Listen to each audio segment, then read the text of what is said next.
Occasionally, I always drink too much.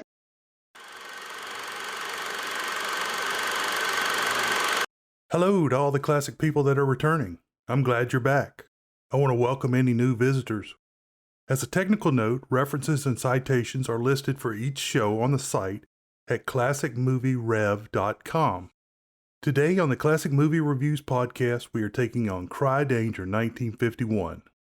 This film noir has a 7.3 rating on imdb.com. The film has a pretty decent audience approval of 82% on RottenTomatoes.com.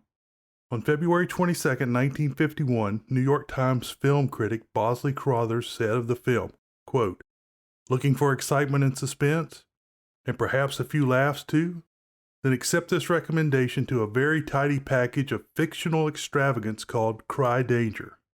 Usually you don't find much occasion for laughter in a picture that is concerned with revenge and murder.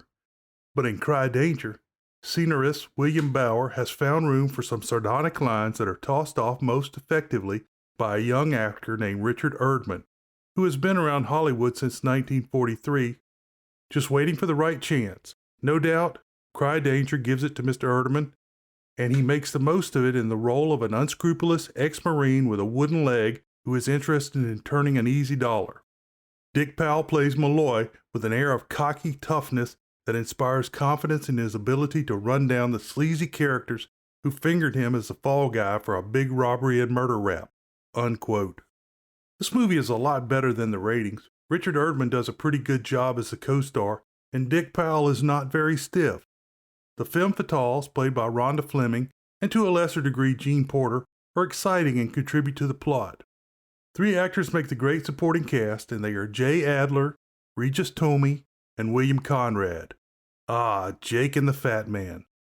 So let's get going with this very good and tightly written film noir. Actors. Right, and I'm a Shakespearean actor. Rhonda Fleming plays the role of Nancy, wife of a man in prison for robbery. Fleming was first covered in the great film noir Out of the Past, 1947.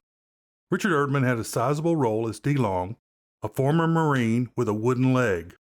Usually known for supporting roles, Erdman was covered in The Blue Gardenia 1953, and he was fantastic in Stalag 17 1953. Regis Toomey played Cobb, a policeman determined to solve the armed robbery of 5 years prior. Toomey was first covered in another great film noir, The Big Sleep 1946. Jay Adler played Williams, the ukulele-playing manager of a Los Angeles trailer court. This wonderful actor was first covered in 99 River Street, 1953. Dick Powell played Rocky, a guy that spent 5 years in jail for a crime he never committed. Powell was born in Arkansas in 1904. He worked his way through school, including attending Little Rock College, now UALR. He took a job singing and playing with the Royal Peacock Orchestra in Louisville. He later toured with the Charlie Daniels Orchestra, not to be confused with the Charlie Daniels Band. Powell moved to Pittsburgh, where he made a good living as a master of ceremonies. Impressed by his singing and stage presence, Warner Brothers gave Powell a contract in 1932. Powell generally looked younger than his age, and was thus used in light musicals and comedies. These movies include 42nd Street 1933, Footlight Parade 1933, Gold Diggers of 1935, A Midsummer Night's Dream 1935, The Singing Marine 1937, In the Navy 1941 with Abbott and Costello, and the flop Meet the People 1944. Although he was very successful, Powell wanted more from his film career. Powell tried unsuccessfully to get the lead role in Double Indemnity 1944. Powell was cast and did very well in a number of career-changing film noirs. These include Murder My Sweet 1944, Cornered 1945, Johnny O'Clock 1947, Pitfall 1948, and To the Ends of the Earth 1948. He was successful in other genres in films like The Bad and the Beautiful 1952. He also directed 6 films, including film noir Split Second 1953. Another film he directed was the great submarine versus destroyer battle film The Enemy Below 1957. This movie starred film noir veteran Robert Mitchum as the destroyer captain and Kurt Jurgens as the U-boat skipper. Powell was also successful on radio and television. Sadly, Powell died at the early age of 58 in 1963. This is possibly the result of exposure to radiation while filming The Conqueror 1956, or chronic smoking, or a combination of the two. I was surprised to find out that Powell actually sold the sailboat Santana to Humphrey Bogart. William Conrad played Castro, an up-and-coming gangster. Conrad was born in 1920 in Kentucky. He had a deep and resonant voice which led him to work on radio and eventually participate in over 7,500 programs. In World War II, he flew fighters for the U.S. Army Air Corps. He began getting film work after the war. Conrad was a larger man, and he was given roles as a heavy. See what I did there? He was one of the hitmen in The Killers 1946, a fight promoter in Body and Soul 1947, a hood in Sorry Wrong Number 1948, a corrupt inspector in The Racket 1951, a connected hood in Cry Danger 1951, and a commissioner in The Naked Jungle 1954. He was in a top contender for the worst movie ever, The Conqueror 1956. However, he was not affected by the curse mentioned above and in the Dark Passages 1947 review. He was active on radio, also bringing such characters to life as Marshal Matt Dillon on radio's Gunsmoke 1952-61. However, this did not result in him being cast in the television role. He also used his voice for movie narration in films like Battle of the Bulge 1965. Conrad moved his career towards directing and production and was very successful. He had a few television series and is most famous for playing Detective Frank Cannon in Cannon 1971-76. However, it is more fun to talk about his role as District Attorney J.L. McCabe in Jake and the Fat Man 1987-92. I couldn't make this stuff up. Conrad died in 1994 from heart failure.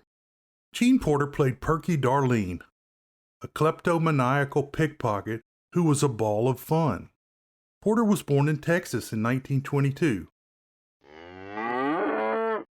Of course she was.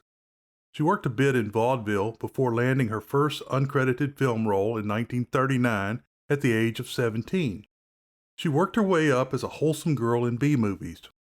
With the exception of Cry Danger 1951, her films were mostly soft fare such as Heart of the Rio Grande 1942, Home in Wyoming 1942, The Youngest Profession 1943, Andy Hardy's Blonde Trouble 1944, Betty Coed 1946, Easy to Wed 1946, Sweet Genevieve 1947, Little Miss Broadway 1947, Until the End of Time 1946.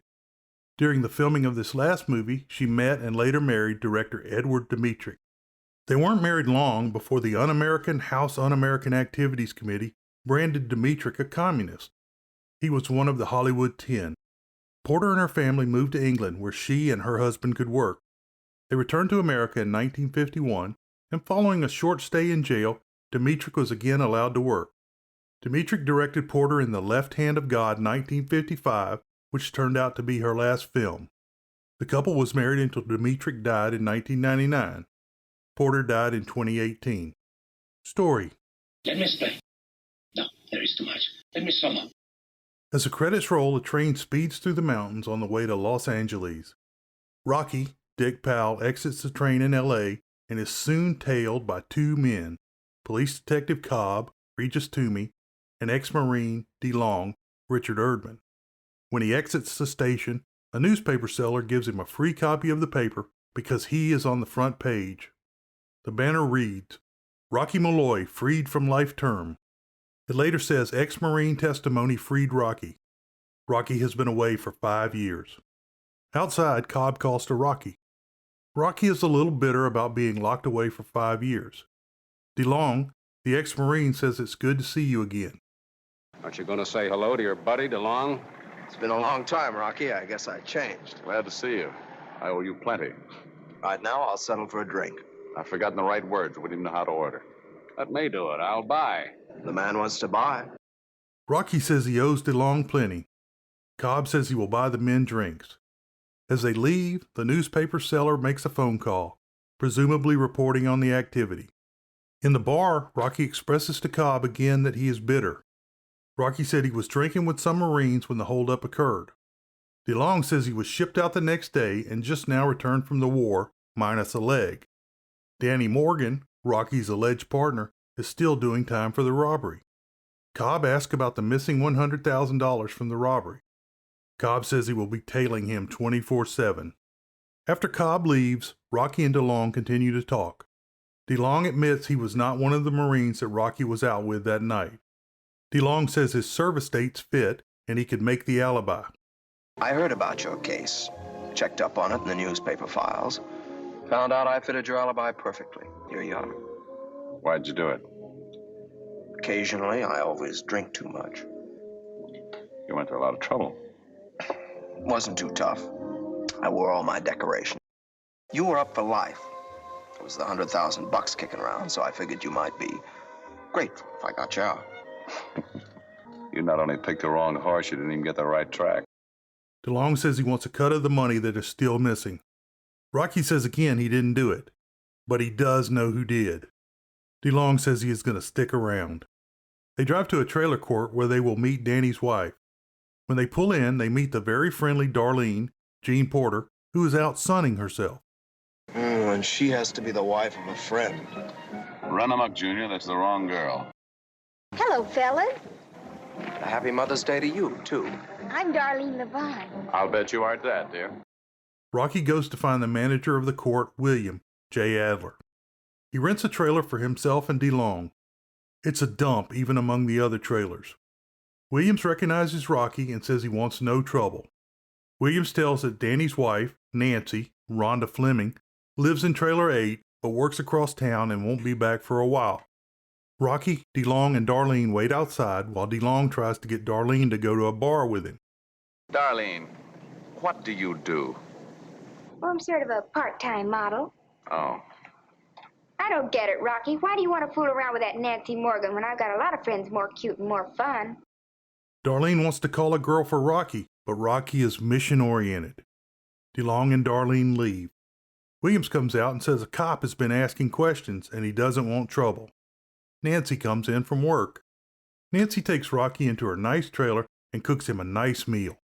She asks about the health of her husband. Rocky's goal is to clear Danny. Nancy seems to think Rocky and Danny were involved in the robbery. Rocky, you never told me how you felt after we had that quarrel and Danny and I got married. You know how I felt. I crawled away and died for a few weeks. Only for a few weeks. It lasted longer than that with me. Just as they are getting close to kissing, DeLong drunkenly drives his car into the trash cans. DeLong says that Darlene tried to clip his wallet while he was drunk. He beat up the bartender. Rocky takes a .45 automatic from DeLong. Rocky heads out and the cops are already at the trailer court. Rocky tells the cops that DeLong wants to file charges against Darlene. Rocky drives away in the car while Nancy watches from the shadows. Rocky drives to the bar, Los Amigos, and tells the lot attendant that a cop will be looking for him. Rocky gives the bartender, not the one DeLong knocked out, a $10 tip to not buzz Castro, William Conrad, that he is coming up. The bartender keeps the money but says Castro is expecting him. Rocky goes upstairs to Castro's office. Castro is seated behind a desk. He sees the gun Rocky is carrying. Rocky moves him from behind the desk. Rocky says he wants $50,000. Imagine you're kind of sore, huh, Rocky? I was planning on taking you to dinner. That's quite a break you're getting, huh? Not for you. When I went up Castro, I was making $20,000 a year. 5 years, it's $100 grand. I'm willing to split the difference with you, settle for half. Why should I, Rocky? Because that was the deal you made when you dreamed up the job. I drive the car, get $50,000. Yeah, but you didn't come in on it. Everybody pretended like I did. The cops, the judge, and a lot of guards up at prison. As that is what he was offered to drive the car for the robbery. He didn't take the job, but was treated as if he had. Rocky says he will kill Castro if he doesn't get the money. Castro offers to set him up as a bookie. Castro gives Rocky $500 and says to put it on a horse named Dragonfly. Castro says he is a big man now and is not scared. He tells Rocky to call him in the morning. Cobb is waiting downstairs when Rocky leaves. They sit on the shine stand outside and have a talk. Rocky says he wants Cobb to be everywhere he goes. Rocky returns to the trailer park and someone fires a shot at his head. DeLong comes out in his PJs while Rocky sneaks around the court looking for the shooter. Rocky lies in bed smoking as he tries to figure it all out. DeLong had a drink with Nancy, and now he knows that Rocky and Nancy are in love. In the morning, Darlene and DeLong have reconciled. Rocky goes to drink coffee with Nancy. Danny has told Rocky to leave the investigation alone. Nancy wants to help Rocky, but he sends her to work. Rocky goes to an apartment building where he looks up Alice Fletcher, Joan Banks. He wants to talk to her husband, who identified him as one of the robbers. But her husband has died 2 years before. Alice tells Rocky that her husband received $5,000 cash around the time of the trial. She puts the hook on Rocky, but he asks to use the telephone. He calls Castro and asks where to place the bet. After the call, she throws him out. So now he knows Castro was the man that paid her husband to lie on the witness stand. Rocky heads to the hotel where Castro told him to place the bet. He drops the bet off with a very attractive young lady, Gloria Saunders, who tries to put the hooks on him. I've seen your face. In all the papers, society section. The pictures don't do you justice, Rocky. What horse? Put this on Dragonfly in the 3rd at Burlington. Right there. $500. That's a lot of money to throw away on a very long shot. In case I win, what happens? Do I see you again? No. The delicatessen downstairs. Ask for Harry. But you can still see me again. Rocky listens to the race in Castro's office. Dragonfly wins the race. Rocky goes to the deli where he was told to pick up the money from the race. The bookie pays Rocky $4,000. Rocky comes back to the trailer and gives some gifts and money to DeLong. DeLong says that Nancy doesn't care about Rocky and is only concerned with what he might stir up. That night, Nancy, Rocky, Darlene, and DeLong go out on the town. Cobb is right there watching. Nancy and Rocky dance the night away. Cobb comes to the table and talks about how much money Rocky has spent. He has the bills that Rocky has spent and says they come from the robbery. Darlene has already picked DeLong's pocket. Rocky tells the entire story about the bet and the money from Castro. Rocky and Cobb go to the deli, and there is no bookie, and the wall where the room was is sealed. They go to the hotel, and the pretty girl has been replaced by another lady, Kathleen Freeman, who says she has been there all day. They check the first girl's room, and there is a different couple living there. They go to the police station. Cobb places a call to Castro. Castro says he didn't even know Rocky was in town. Cobb knows that Castro lied because he saw Rocky go upstairs. Castro goes home to his apartment, and Rocky clubs him in the head when he walks in. He then pours water and flowers on Castro's face. You don't want to stop, do you, stupid? I'm out 1 day and you try to fix it so I'm right back in again. How big does the $50,000 look now? Rocky tells that Cobb is looking to Castro now. Rocky says he wants $100,000 now. Castro says he will have it by the morning. He stands Castro up and then slugs him back down. Later, Castro makes a call. Rocky returns to the trailer court. 2 men are waiting across the street to shoot Rocky with a shotgun. Nancy, Darlene, and DeLong are in Nancy's trailer. Darlene and DeLong head out to get another drink. He leaves most of his money with Rocky and gives Darlene his drinking money to carry. Nancy starts giving Rocky the business about trying to find the money. The gunmen open up on the car carrying Darlene and DeLong. DeLong is hurt and Darlene is dead. Call an ambulance. You needn't bother for this one. She's dead. Rocky, they thought that was you. Of course they did. And me. They just didn't care who they got as long as they got me. The cops saw the shooting but could not stop it. Nancy freaks out about the killing. DeLong is laid up in the hospital with a broken arm and a broken wooden leg. He warns Rocky to lay back. When DeLong asks to see Cobb, the officer wants to know if it's about the phony alibi he gave for Rocky.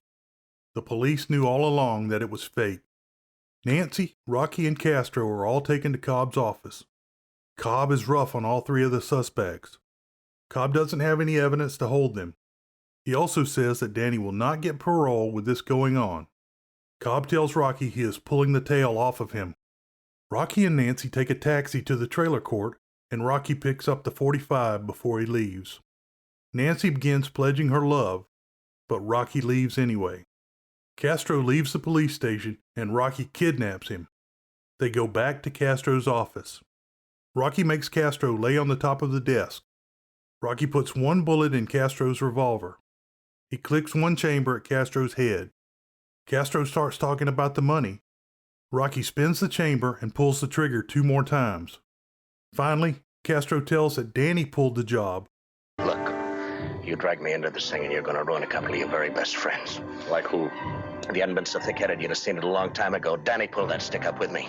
You turned it down, but he didn't. No, it's the truth, Rocky. Danny killed the guard. Richard identified him before I got to him with the $5,000. He agreed to frame you and named Danny as an accessory. Who do you think has the other half of the dough? Who? Nancy, his wife. Danny was identified by Fuller, but Castro paid him $5,000 to frame Rocky. Castro also says that Nancy has the other half of the money, and she fired the first shots at Rocky. Rocky tells Castro to call Cobb. Castro dials the number where the 2 hoods that shot up DeLong and Darlene are waiting. Rocky then says, "Let's really call Cobb now." Outside the building, the 2 thugs shoot it out with the cops and get killed. Cobb and the other cops come in. Rocky tells Cobb that half of the money is in the safe under the desk.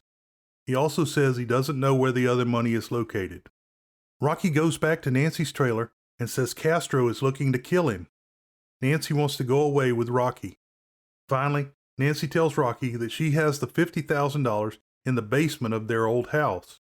Rocky, What is it, Nancy? I'm not going to wait 6 months for Danny. If he got out tomorrow, I wouldn't wait. And you know why. I haven't got the cab fare to get us to the city limits. I've got some money. You couldn't be making much of that job you're doing. I've got enough to take us as far as we want to go. That's a long way. Not if you've got $50,000. It's in a suitcase in William's basement. Well, I couldn't tell you before. I'm surprised you didn't guess. Danny was in on it. I've had the money all the time. 5 years.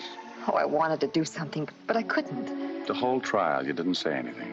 Rocky, I couldn't. Castro told me if I said anything, I'd be arrested for having the money. You had the money and I went away for 5 years. Then you'll get me out of here. I'll get you out. This morning. Can we leave right away? We'll leave right away. Rocky can't believe she let him go away for 5 years. They say that they are still in love and are going away together. However, the look on Rocky's face tells another story. Cobb is waiting outside. Rocky tells where the money is and says, "Go ahead and arrest Nancy." Did you find the rest of the money? Yeah, it's in a suitcase in the basement of the old house. I knew it couldn't be in her trailer. I've had it searched a dozen times. You might as well pick her up. She'll be packed. You feel pretty rotten about it, don't you? How would you feel? He walks away alone, feeling rotten. I'll be back with conclusions and the world-famous short summary following a message from our sponsors. Summary.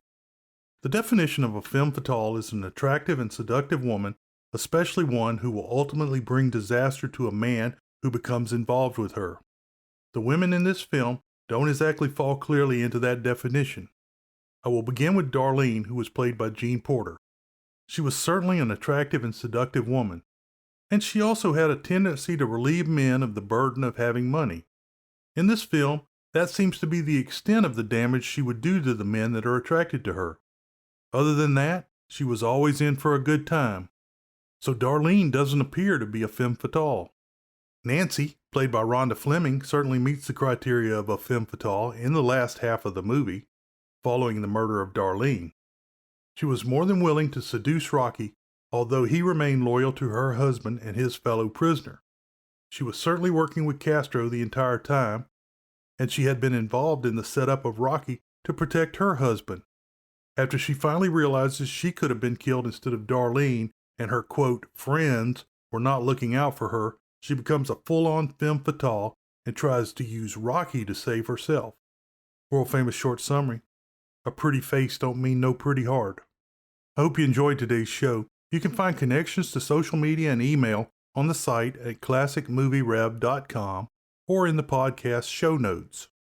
If you enjoyed this show, go ahead and hit the subscribe button.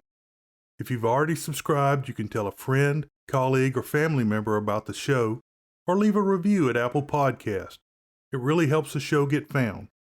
If you want to comment, suggest a movie, or help out, contact me by email at jec@ classicmovierev.com. Beware the Moors.